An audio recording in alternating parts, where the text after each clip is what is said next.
As the only person in A that places on the leaderboards for VIP lists in HSR last month and this month, because I'm the only one who knows how to fucking play the game, I will go into the hell that is speedrunning HSR.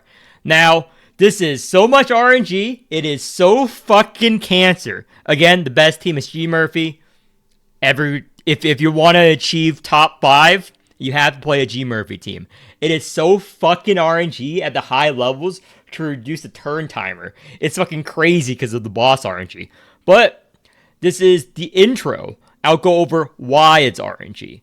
Now, there are multiple teams you can run for the top 5.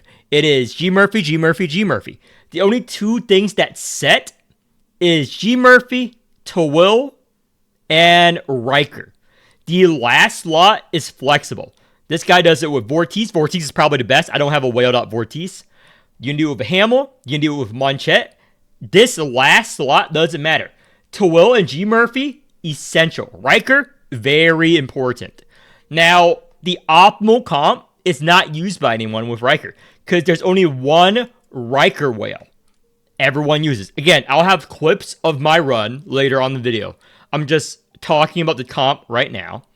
So this is a Riker everyone borrows. If you were to use a optimal one, it would be Feast Covenant on Riker. Why is there no Feast Covenant on Riker? Because there's like 3 Riker whales in the game. There's not a lot of furries in this game. Furries are undergoing an extinction level event. Okay? So, what else do you need to just start off the run? You need a G Murphy image relic, and you need this relic, Jade Imprint. That is where the first step of RNG comes into play. G Murphy relic, and that. If you don't have it, just keep resetting until you have it. You know why? The money relic is the best relic to start off with. It gets you money. The earlier you get the money, the stronger your team is going to be for the speed run. Now, let's go over all the other relics are trash. And also, there's only 3 relics you want for Blessed. If you don't hit any of these relics after a end phase boss, reset. If you get this, worthless. Reset. If you get this, worthless. Reset. You want this. Now, the second relic you want is one of 3 choices. Omen Ritual Bird, Eerie Hook, or Foot. If you get any other relic, the speed run is over. The run's not over. If you keep wanting clear, if you serious about speed running, the run is over. There's only 3 good relics. This, you have enough Aerith. You want as much damage to 1 turn the mob phases. Now, I'm going to go into the clips, and I'm going to talk over them. So right now, I'm going to go over the relic while some gameplay footage of my speedrun or one of my speedrun plays in the background or in the foreground. Whatever the fuck it's going to do. So you have something to watch while you listen to me talk about the relic choices. So this is going to be the intro about the relic choices of what you want to buy. Now, there are 36 relic slots, okay? You're going to use up all 30 fucking 6, okay? You have infinite money as long as you start with the Jade Relic with a Riker. You want to get the Riker last hits on the first 6 mob fights, where the mobs have 1 HP due to effects. Now, if you don't get the last hit of Riker, you're going to be a little bit short on money. He scales off of money. That's what makes his Exalt do millions of damage later on and speeds up your speedrun.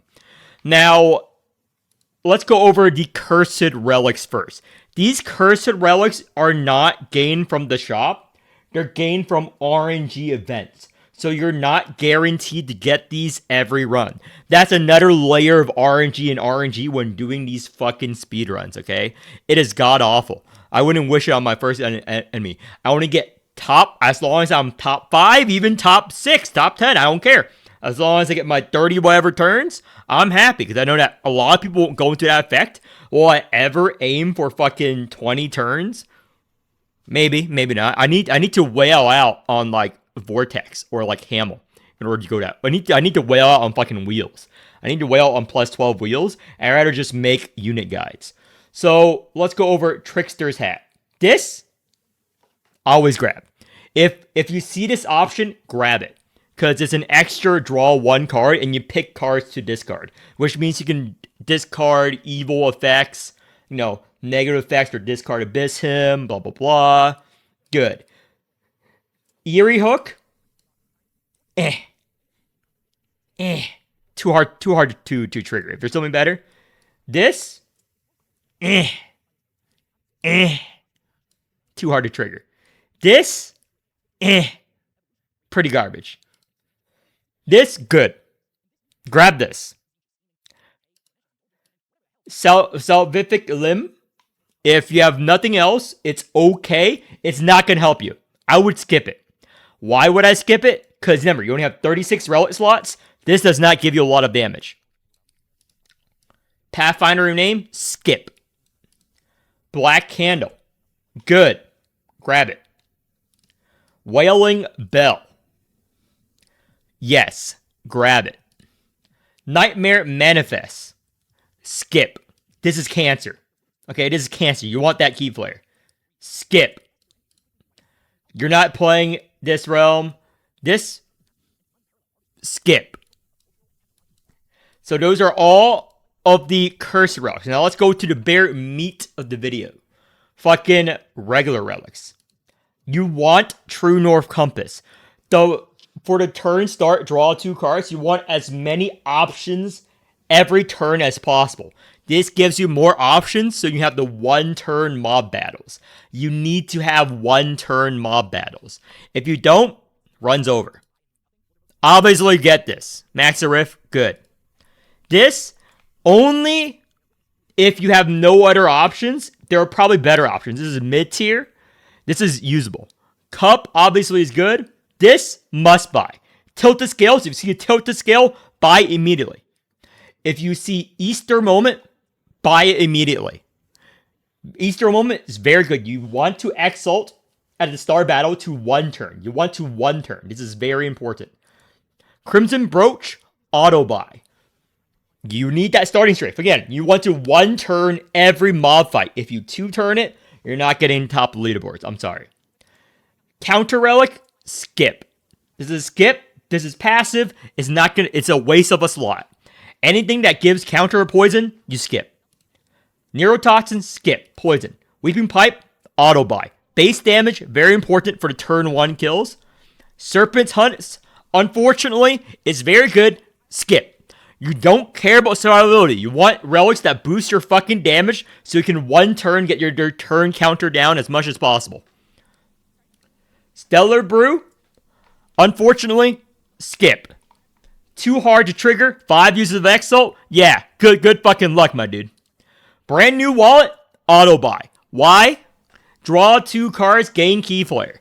More options, so you can 1 turn it. Mythdag Insignia, auto buy. Helps you 1 turn faster. Laurel Cufflinks, one of the fucking best relics, get you your Alien so you can exalt 1 turn. Auto buy. Preserve Butterfly, it depends. I like this because it helps me survive. It does not help the speedrun though. Same with Voyager.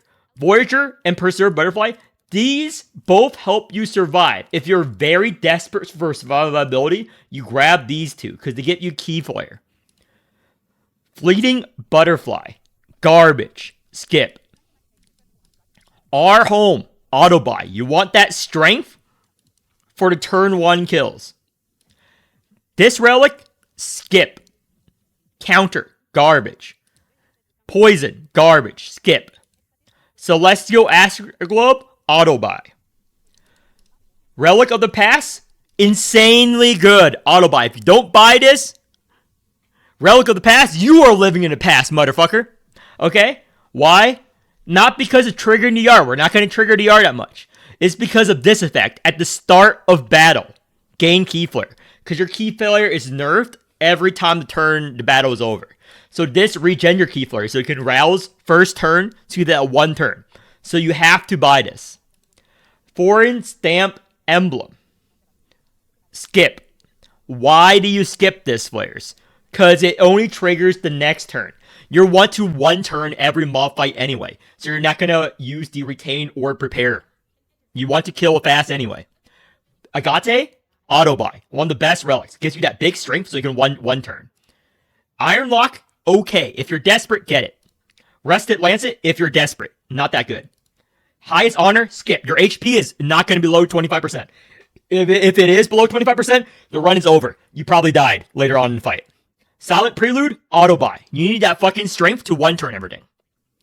Tiny Music Boss, auto buy. That big strength at the start, and you're gonna play exhaust cards with the Riker dice and the Abyss Hymns. And the fucking Insight Spam Hamel. You're gonna trigger this so hard with your entire team. This is probably the best strength gain relic. Utter Tongue, skip. Poison.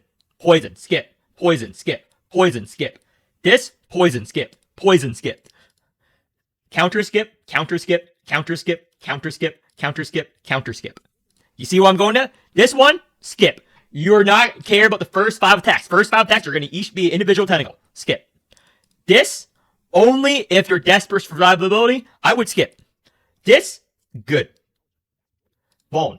Mute Juke Boss. I buy this when it's available. Very good. Kaleidoscope. Very good. Buy it. Forsaken Blood. Very good. Buy it. Arcane Glove. Skip. Why do you skip this, players? Your hand size is not going to below 3. Ever. If you're playing the game right. Okay? If you're not playing the game right, then you're not speedrunning in the first place. This. Skip. Waste of a slot. Veil of the Nameless Deity. Auto buy. You have to, when you buy this, you have to keep track of this so you can exalt on Awakers so you can one turn. This, skip. Your HP is not going to be below 25%. If it's below 25%, you already lost. Solar Disc, auto buy. You don't care about the Realm Mastery? Why do you buy it? Draw 2 at the start of odd turns, meaning turn 1, you draw 2. Next turn, gain 2 Arith. More options, more draw. You want that in order to speedrun. Doctor's Case. Doctor's Case. If your HP is below this amount, the run's probably over already. Hartford Elixir. Very good. Buy. Lucky's Rabbit Paw. I always buy this. Very good. Silver Tongue. Garbage. Skip. You already generate so much Key Flare with G. Murphy to will. In Twilight. Essential. You want to gun for this relic. This is like one of the high priority relics. Buy it. And upgrade it as soon as possible for the Silver Key Dawn. Remember to always end turn with some S key in order to trigger this. Prophet's Lamp. Skip. Chromatic Device.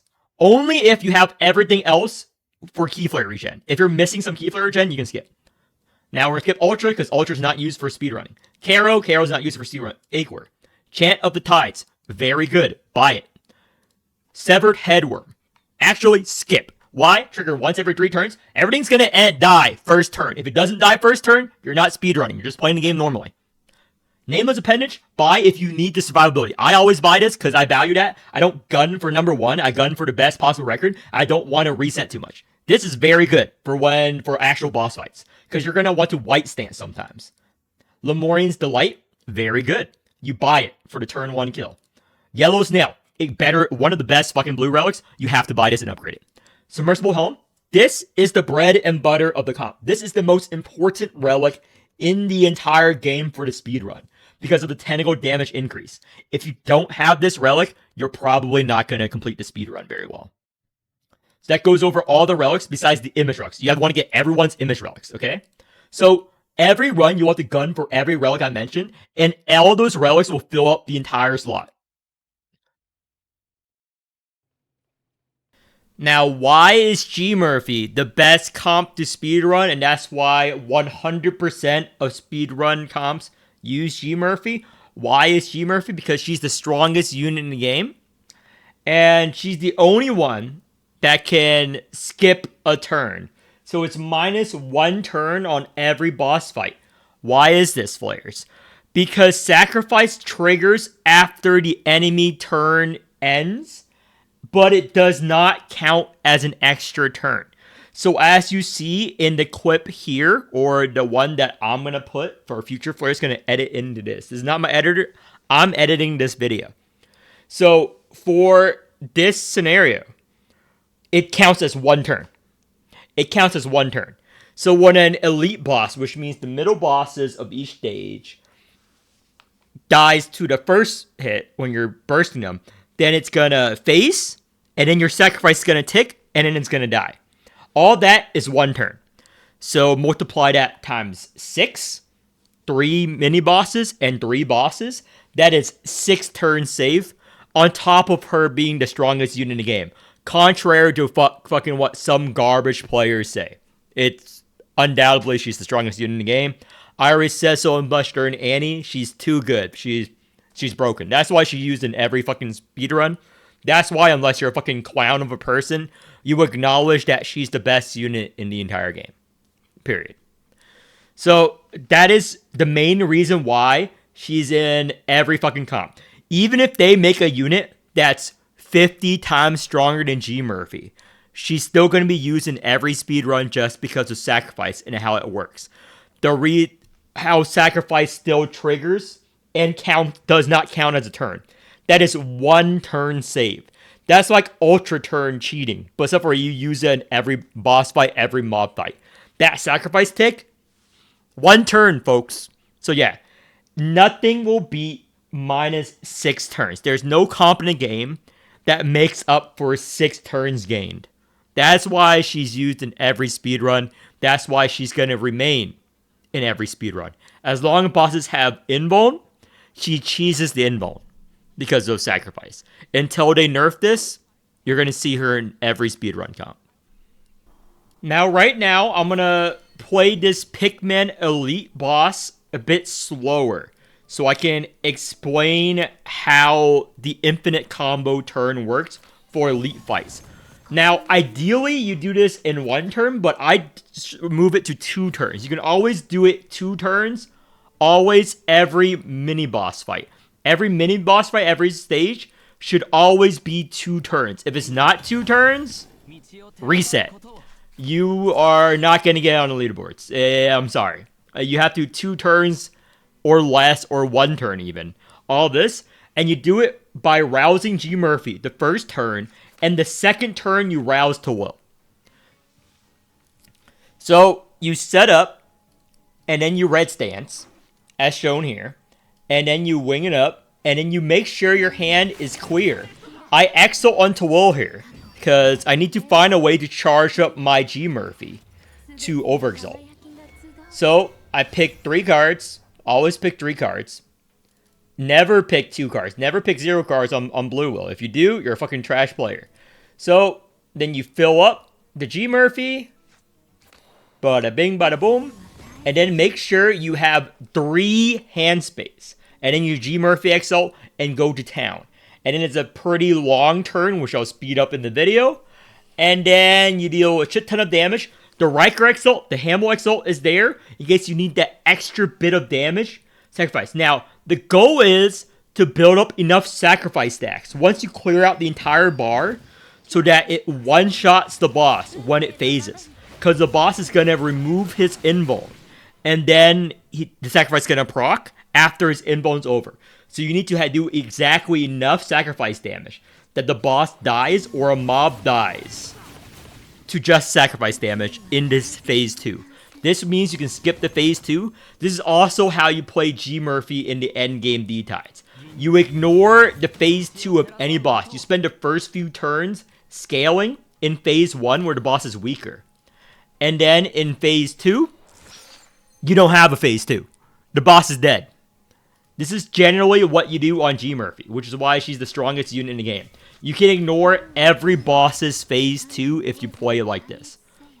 So again, I'm optimizing the fuck out of this. This is why to Will, Hamill, and Riker is very good. It gives you choices. So I need to find more waltzes and just play the waltz so you have exactly enough to just burst through the boss and it's dead. Ideally, you'll do like 20 million damage at max, like a perfect combo, 20 million. And if you have better covenants, better relics, as I shown in the Vortex video. Technically, the biggest burst you can possibly get, I mapped it out with a G Murphy. A wailed out G Murphy, wailed out Vortex, wailed out Riker, wailed out to Will. Like everything perfect, wailed out, perfect relic. The highest combo you can get, according to my spreadsheet, is like 90 million damage. 90 million damage with her and everything. It requires like so much setup. You need the lightning. You need lightning retribution. You need the Hamill dupes.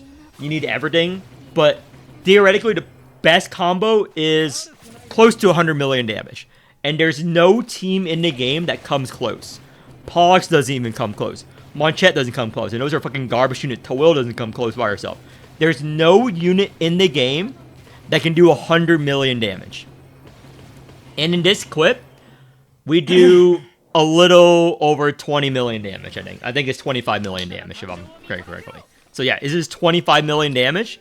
And it's not with the optimal wheel. It's not with the optimal everything. So yeah, it is insane how strong she is. In addition, for this, you want to one turn every single mob fight if possible. Worst case scenario, 2 turns. Worst case scenario, 2 turns. But in order to reach the top 5 leaderboards, like get that 30 turns or under, you need to one turn every mob fight you encounter. If it takes you 3 turns, the speed run's over. You're not gonna place high in the leaderboards. I'm sorry. You're a fucking ultra player. You're playing fucking garbage units like Pollux or something. And how do you one turn it? Well, you need to grab those fucking relics. You need to pick Tawil, because Tawil, you want her rouse, and you want G Murphy rouse. Mostly Tawil rouse, you get enough sacrifice stacks, and they die to the tick. And Tawil feels the G Murphy by playing her wings, in addition to G Murphy cards. And Riker's there to help feel. You want to cycle through your deck on the first turn. If you cannot cycle through 30, 40 cards in first turn, it's over. It's over. You need to draw fucking your entire deck twice every turn. If you cannot draw through 80 fucking cards in a turn, if you don't know how to, run's over. You don't know how to play the game. You're fucking one of the people who are on Reddit or on fucking Discord who don't know how to play Tawil. If you know how to play Tawil, you should know how to cycle through your deck every turn. That's how you play Tawil. If you cannot cycle through your deck every turn, there's something wrong with how you're playing Tawil. I'm sorry. And these are clips of how I'm able to one turn every fucking mob fight. You can slow down the video. You can do whatever. It's probably fucking boring as fuck if I play it at normal speed, because there's a lot of things. So you can slow motion it when you're watching this to see how I'm fucking doing this.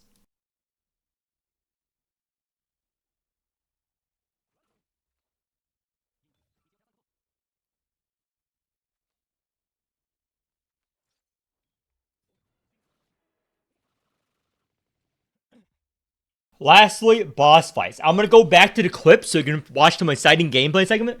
But phase 2 boss fights. What do you want as a boss? If you ever fight Miriam or Hydra, as they call it, the run's over. No speedrun comp will fight this boss and kill it under 7 turns. It is literally impossible to kill this boss under 7 turns. I'm sorry. This is the worst fucking phase 2 boss in the game to fight. If you meet this boss, just end it. You have to have AoE every turn. You can't do this with G Murphy. The run's over. This boss is bullshit. Reset. This is why speedrunning, it's cancer as fuck. Even playing this normally, if you see Hydra, just back out. Just restart the whole run. Restarting the whole run is less painful than fighting this boss, dude. This is the worst fucking boss due to how she works, taking 90% less damage till you kill 10 of her minions. And the minions don't spawn when you kill them. You have to wait till next turn till they spawn. So it's at minimum 5 fucking turns before she removes the debuffs. And that's only if you fucking kill it every turn. This is like the longest boss in the game. It is insane how garbage it is. The best boss you can get, you'll see clips, is Divine Fetus. Divine Fetus you can kill in 2 turns. In 2 turns, you can kill it. If you got a really good combo going, you can kill it in 2 turns. I took 4 turns. So, yeah, Divine Fetus, you can do it in two turns. It's the fastest phase 2 boss you can get.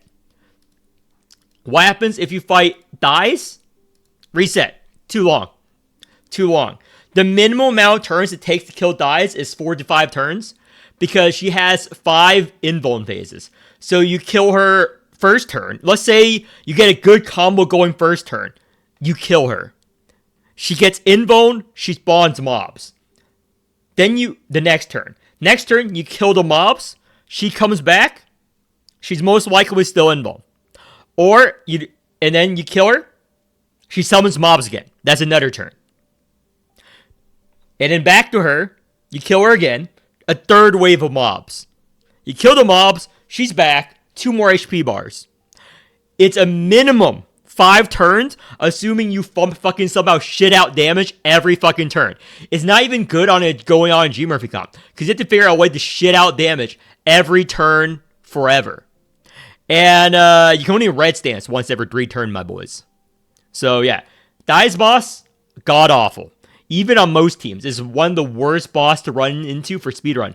Now the gimmick you get from fighting her is very good. However, the boss itself takes too long. Not to say it isn't easy, it's very easy boss, but the amount of turns it takes is fucking bullshit.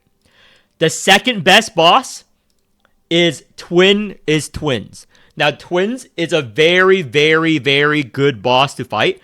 It takes a lot longer than Divine Fetus. It has a lot of invuln turns. However, it gives you one of the best gimmicks, and it doesn't take as long as Dies. The gimmick it gives you will speed up phase 3 after you beat the boss. And getting to the boss is very easy. The gimmick is very strong. It's the strongest gimmick in the entire game.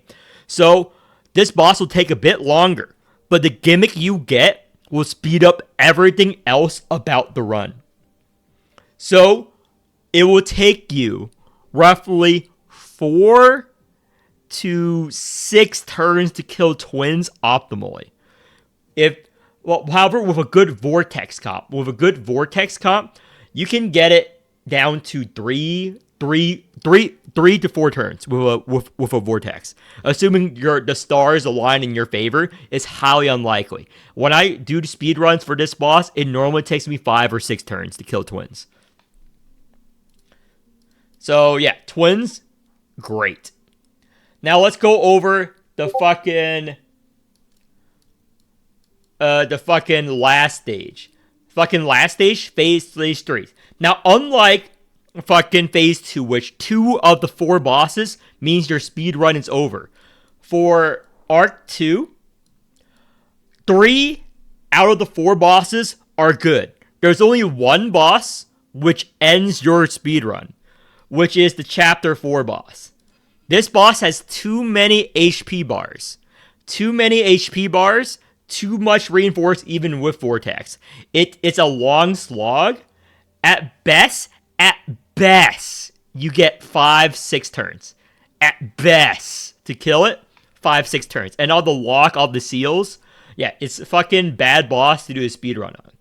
So, the best boss, in my opinion, that I did not get now is G-Doll. Why? You can kill G-Doll within 2 turns.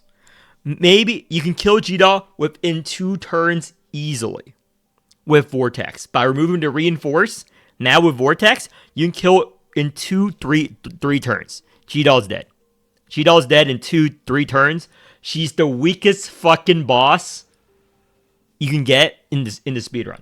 Now, honorable mentions, Clem boss, also dog shit. Dies really quickly. If you're speedrunning, you cannot kill her in 2 turns. It takes a couple extra turns. Ideally, you want to kill her turn 3 to 5. Turn 3 to 5 is how long Clem boss will take, which is not that long compared to other bosses. 3 to 5, because remember, she needs to phase, and then she has 2 to 3 bars of HP in the next phase. And then you bring the Vortex to remove her reinforce. So you can get down 2 bars, and the last bar is going to be taken down by the sacrifice. So that's how you kill Clem boss.